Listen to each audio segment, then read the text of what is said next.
All right. Hey, everyone. How's everyone doing today? Do you have a good weekend? Are you glad IAs are over with? Doing good? Good. All right. Can everybody hear me okay?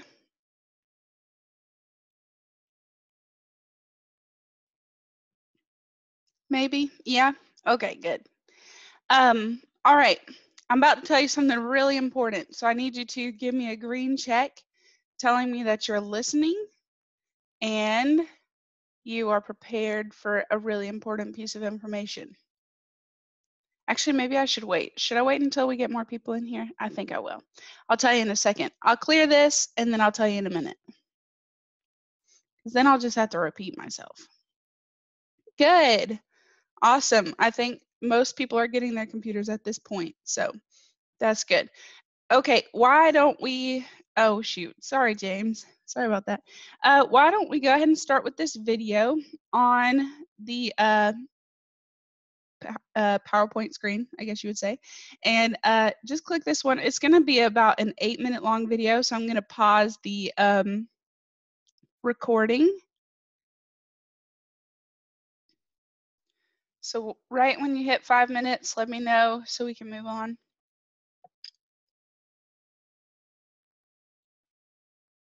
Okay. I think most people should be at 5 minutes. Okay. All right. So that was just an introduction to today's lesson. So go ahead and bring it back to class. Pause that video. Come back in here and listen. Basically, what their point is that, and I know that that was at a Scottish court system, but the same principles apply when it comes to our court system as well.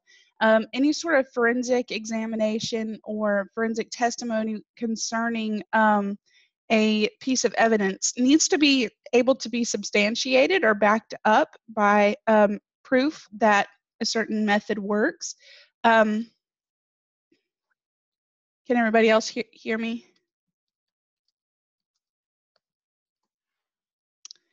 I think you can. Okay. So they need to be able to prove that their methods are can withstand criticism and that they're useful techniques in research. And then they need to be the expert. If they're going to testify in court, they need to be sure that they have done their research and have had it triple checked by some of their peers. All right. Okay, before we really jump into this lesson, let me tell you the important piece of news that I was going to tell you. So everybody give me a green check, showing me that you're listening.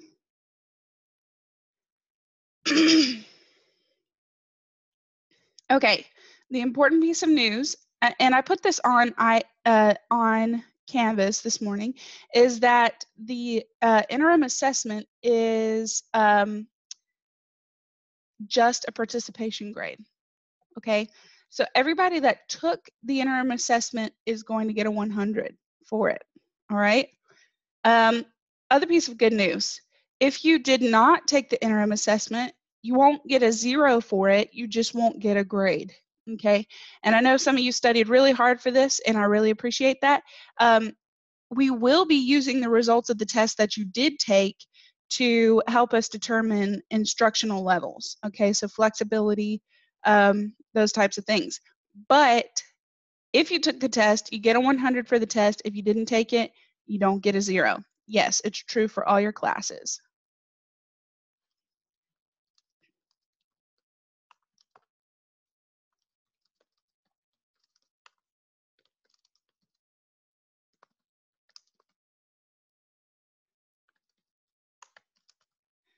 Sorry. Focused. Okay. So, any questions about that? Any questions about the IA and how that's going to be graded? Do you understand? Everybody good with that? Are we happy about that? Yeah. Actually, I can tell the ones of you that really tried hard on the IA, and you did really well. I could tell if you prepared and you took your time, you really did well on the test. So I appreciate that. Okay. All righty. So, okay. this week in forensic science, we're starting our courts lesson. That is the one that's coming up after IA2 in the modules. So it's the courts lesson. What I want you to do right now is I have graded all of the crime scene sketches except for any that were turned in over the weekend. Okay. So what I'm going to do is give you 2 minutes on the timer to go find your grade. And I want you to look at a couple of things. One, if you're satisfied with your grade, done. Don't worry about it. Good to go. Thank you for doing good work. Two, if you are missing a lot of points, make yourself a note to go back in and fix some things and resubmit soon.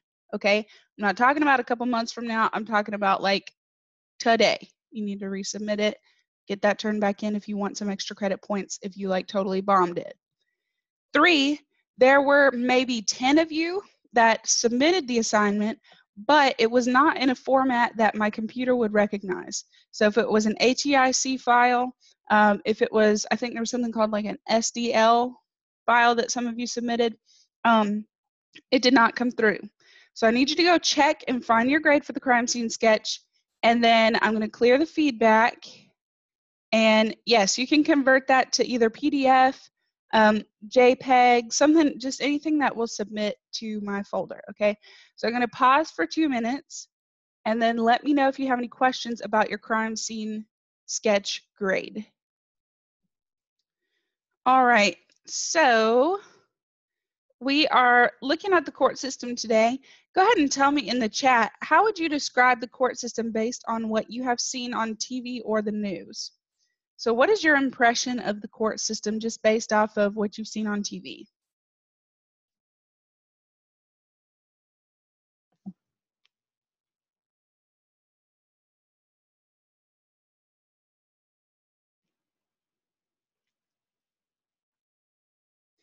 And some of these assumptions I'm sure are accurate, so.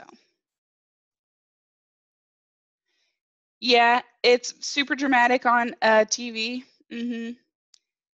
Yeah, but on the news, you're right, it's more civil. Yeah, you're dealing with injustice or bringing justice to people. So yeah, Olivia, in real life, they don't get so dramatic about things. I mean, sometimes they do, I'm sure, but. What else? Any other comments about what you know about the court system or what it seems to be like according to TV?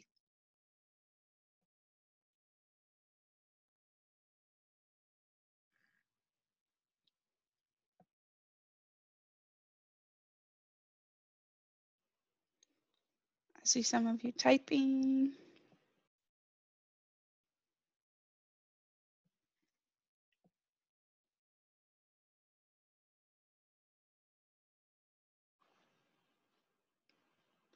Yeah, that's true, Olivia. You know, on TV, right after the crime's committed, they like have a court date and they're sitting in court and they get to convict the criminal. So yeah. Does the jury actually decide who goes to jail, or is it actually the judge? You know, and we're not going to get into all the details of the court system because I'm not a law expert, but the jury actually does decide who goes to jail in a lot of cases. Now, there are some cases where the judge themselves decides. I believe they have the ability to overturn a decision. Don't quote me on that. But yeah, really, a jury does actually decide who goes to jail. And they have to do so lawfully. Okay, they can't just do that because they don't like somebody. But the judge is kind of in charge of that whole process. All right. All right, what types of evidence do we have? What sources do we get evidence from? And we've talked about this several times so far this year, so this should come pretty quickly for you guys. Direct evidence from witnesses, absolutely. What else?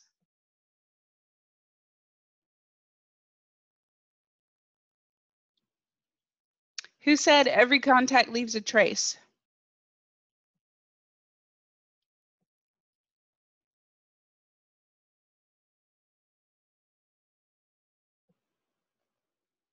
Who's that guy that said every contact leaves a trace? Do we not know this? A smart guy. Yeah, it was on your test. I should hope you would know this. That guy, his name starts with a L. Yep.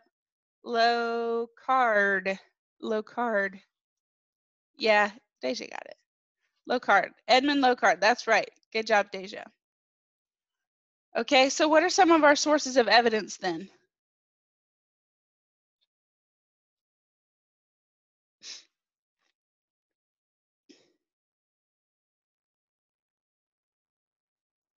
Yep, fingerprints. You guys should just be shooting these off like no big deal. Blood spatter. Good one.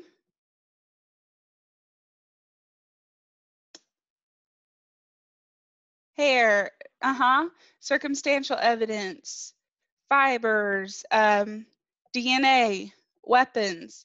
Yep, fingerprints. Yep, ballistics. Yeah, evidence. Good. All right, good. So soil samples are also sources of evidence. Good.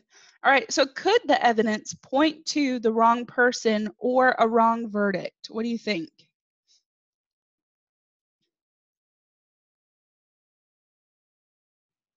Yeah, absolutely. It's not common that this happens because our court system is set up to where we do our best to keep things full of integrity, and we do our best to make the process fair. You can't just get a jury of a bunch of people that don't like you. The way they select the jury is even a whole separate thing where they try to make sure that it's fair and equal. So it's not often that the evidence points to the wrong person and somebody gets convicted of the wrong crime. And even if, you're right, James, they want to be as unbiased as possible. And even if a person is convicted of a crime, they can appeal that decision and go back to court, okay? Yeah. So what we're going to do now is look at a court case in Atlanta, actually, and you can watch both of these videos, and we're going to talk about this particular court case. It's one where you can't be sure 100% if this is the right guy or not, but you can kind of draw your own conclusion. So take a minute. It'll take us about 11 minutes to watch both of these. Watch them both and then tell me what you think.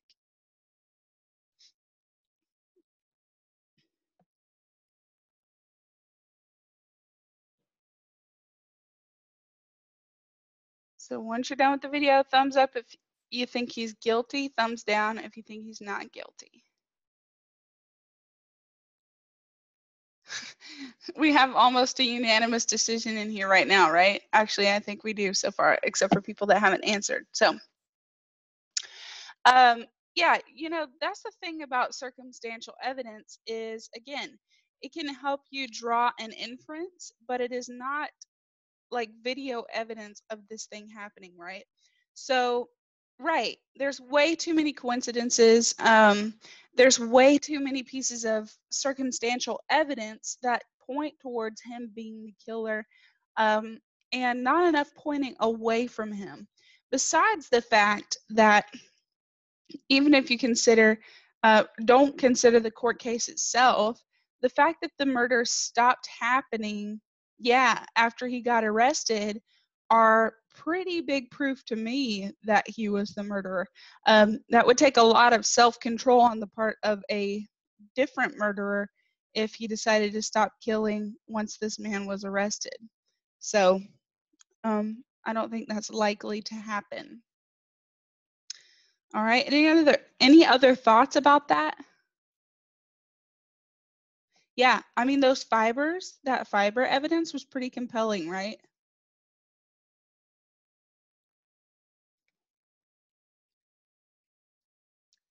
So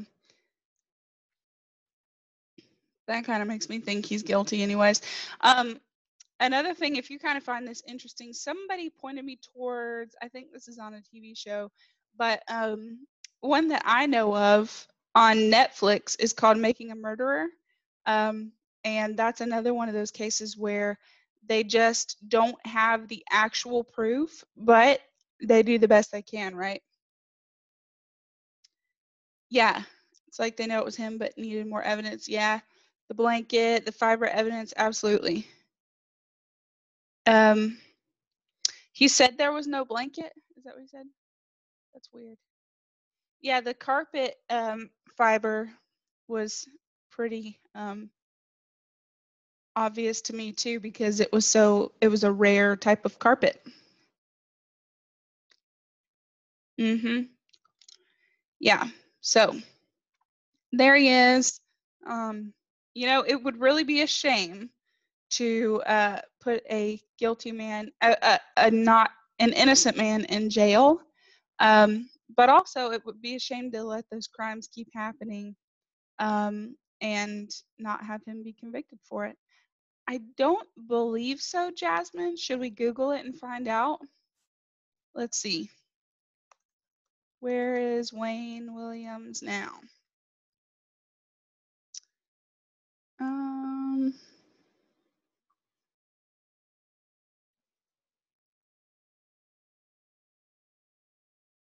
So he's still in prison as far as I can tell from here. This is interesting. This article I found said there's a new investigation about this murder, and the new investigation is not being conducted to vindicate Williams, in other words, to prove that he's innocent, but the evidence found in the 80s links Williams to many of the murdered children, and the new investigation will use new technology to make sure there isn't something new to be learned from retesting evidence. So it appears that they are using new techniques to prove even further that he's guilty. Okay. All right. Help me answer this question with either the word direct or circumstantial. Testimony is blank evidence. Direct or circumstantial?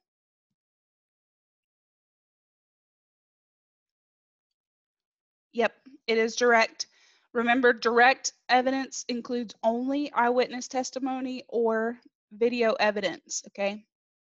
However, testimony can be unreliable. It can be biased. A person's mind can get confused. Statements can change due to time. Emotions can get in the way. Recalled memories can be unreliable. But yeah, they could just straight out lie too. But it is a form of direct evidence, and oftentimes we do rely heavily on these witnesses to convict someone. All right. Obviously, though, we have to have enough evidence. Physical evidence is what? Direct or circumstantial?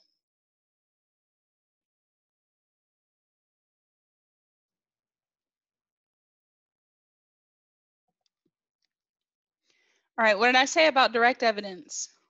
Direct evidence is only video evidence or eyewitness testimony. So that would mean that physical evidence is circumstantial evidence.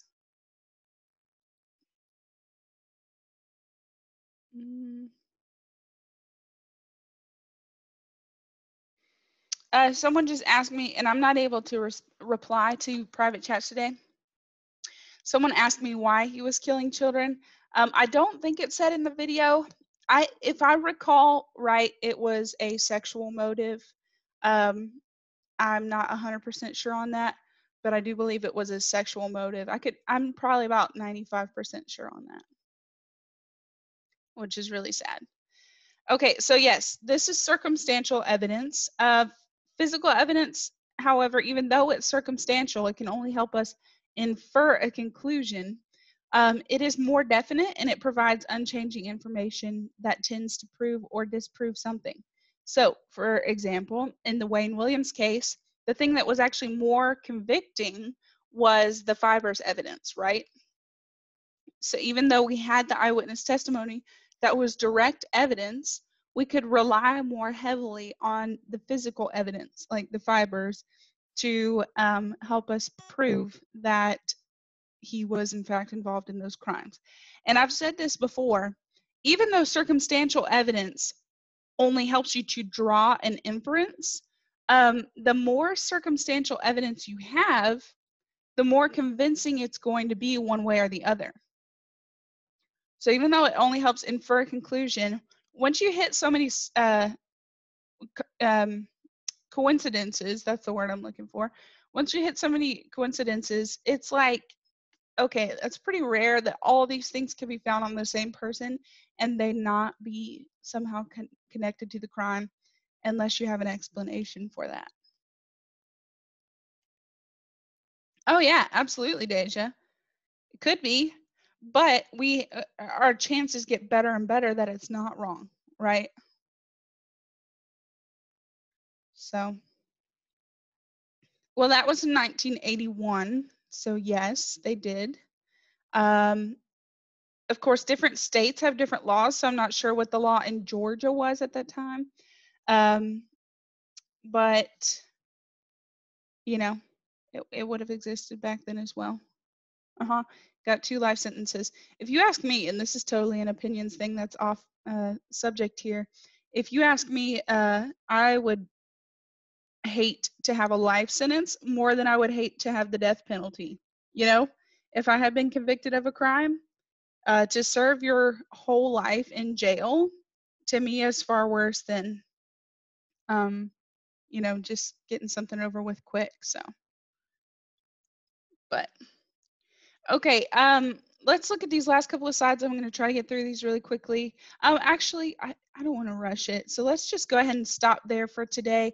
Remind me where we are. I'm going to pause our recording or actually stop it for today.